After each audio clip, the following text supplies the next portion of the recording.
I'm here with Emily Lemanski, and we are doing our first hangout, our first broadcast on the 21st century tools in the classroom. So I'm going to share my screen with everyone right now.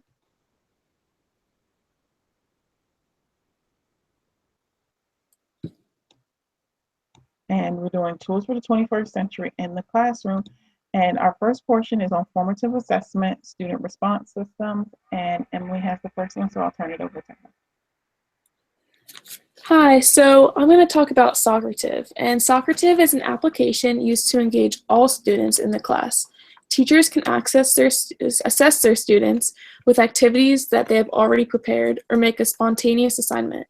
Once the teacher creates the assignment, there will be a code to enter in the student's accounts to view and begin the activity on their own device. The different features of this application are listed below. So the activities engage the students as learning happens with your choice of activity type.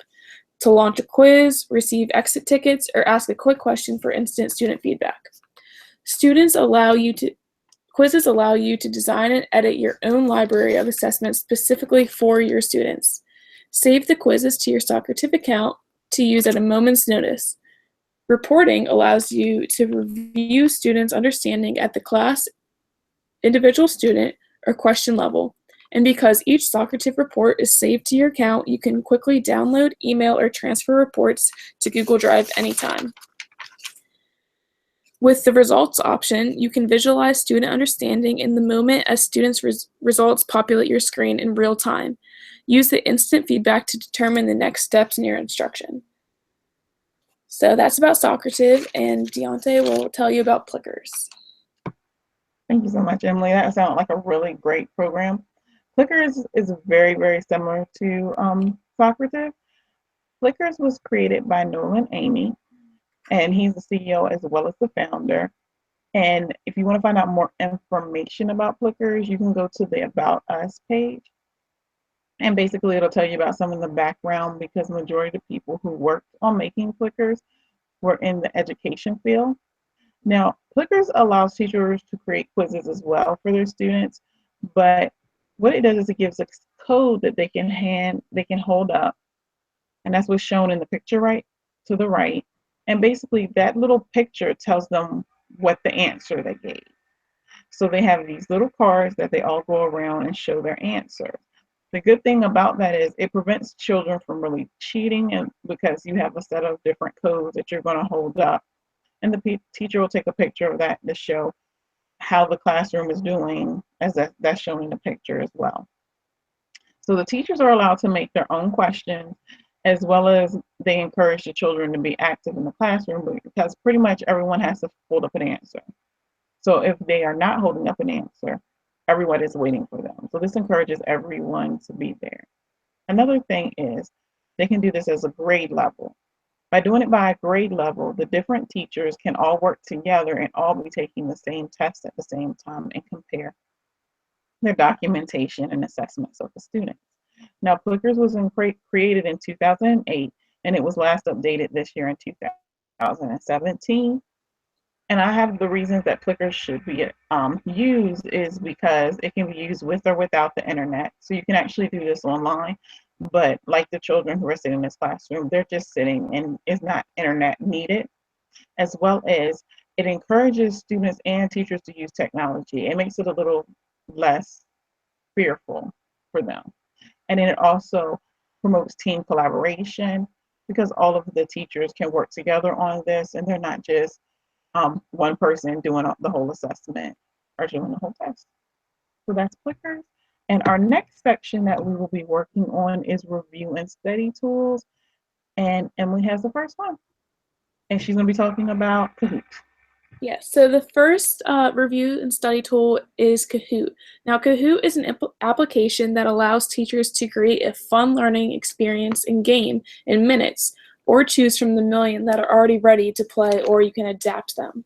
So in order to create this fun learning game, is made from a series of multiple choice questions. So you just add video and images and diagrams to your questions to amplify the engagement. Once the game is created, it is ready to play. So Kahoots are best played in a group setting or a classroom.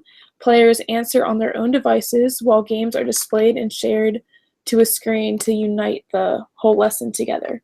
So the players will have like their own device to answer the questions, but the actual question will be shared on a big screen in front of the class. And teachers can share their games. So social learning promotes discussion, whether players are in the same room or in different locations. So teachers are able to share their games with other teachers who maybe want to play and adapt these games. So yeah, Dionte can talk about quizzes. Thank you so much.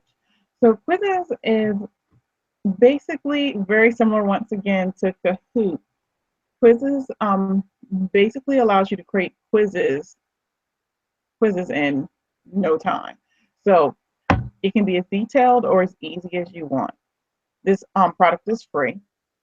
And the thing about it is, what really excited me about this one is that files can be shared with this program. So when the files are shared, students can assist in testing other students on this and making tests that can be used in the future and saved. Now, also with this, you can make avatars and choose ready-made quizzes. So those are some really big benefits. Once you have avatars for the students, that's always going to encourage them. And the great thing about what's done online with it is the students provide detailed class student level data. So you can do this based off a student's level. Everyone does not have to test the same, and you can research what tests they'll be doing. And that is all for quizzes. And our next part is our observational assessment. And Emily will be talking about Class Dojo. Thanks. So, Class Dojo connects teachers with students and parents to build an amazing classroom community. Each student has their own portfolio in which the teacher, students, and parents are all active. Teachers can encourage their students for any skill or value, help their students grow by sharing regular positive feedback in class and on their profiles, or high five the students for participating. The students can have a voice with their portfolios as they showcase and share their learning by adding photos and videos to their portfolio of like events that they did in class.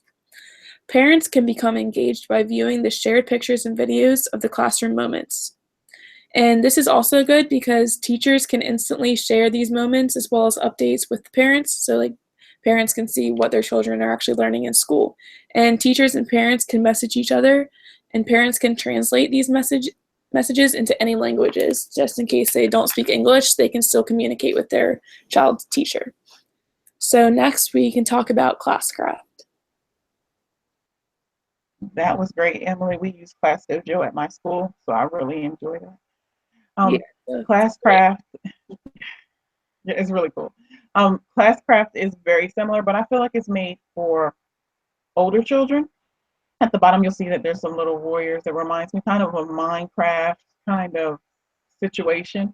So basically, what Classcraft does is it reinforces good behavior and or discipline for negative behavior.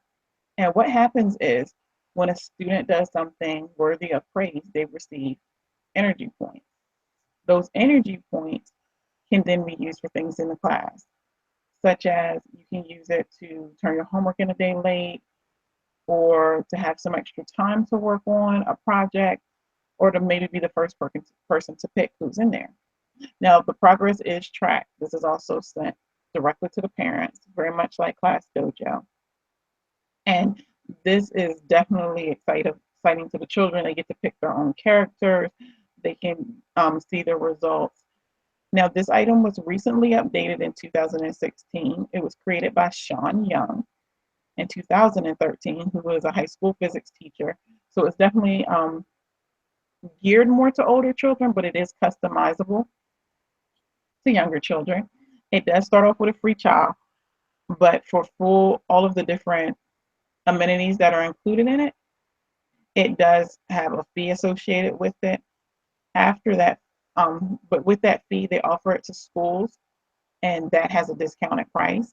The great thing about this is parents are linked into it, so parents know if something's going wrong directly via their email or via their smartphones.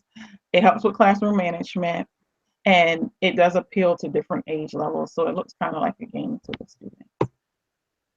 And next, we're going to be discussing the content sharing portion. And for this portion, Emily will be talking about Choose It Up. So, Choosito is a website that allows students to search the internet in a modified way. So, when you just put a search in Google, a lot of different random articles come up that you may not really want. So, Choosito provides safe access to the World Wide Web by filtering by reading and subject level. So, each site contains comments with recommendations that you can trust because this site was created by educators and scientists. So, the content is trusted by teachers. And a fifth grade student who uses Choosito says a better version of Google. It gives you what you want, not everything that most you don't need. So you just type into the search engine just like you would do Google, but you would say like what grade level you are and what subject you're looking for. So you get really specifically what you need. And Dionte will continue. Thank you. So I work next on QR stuff. QR stuff is basically using QR codes, the little blocks that you scan with your cell phone or scan with your iPad.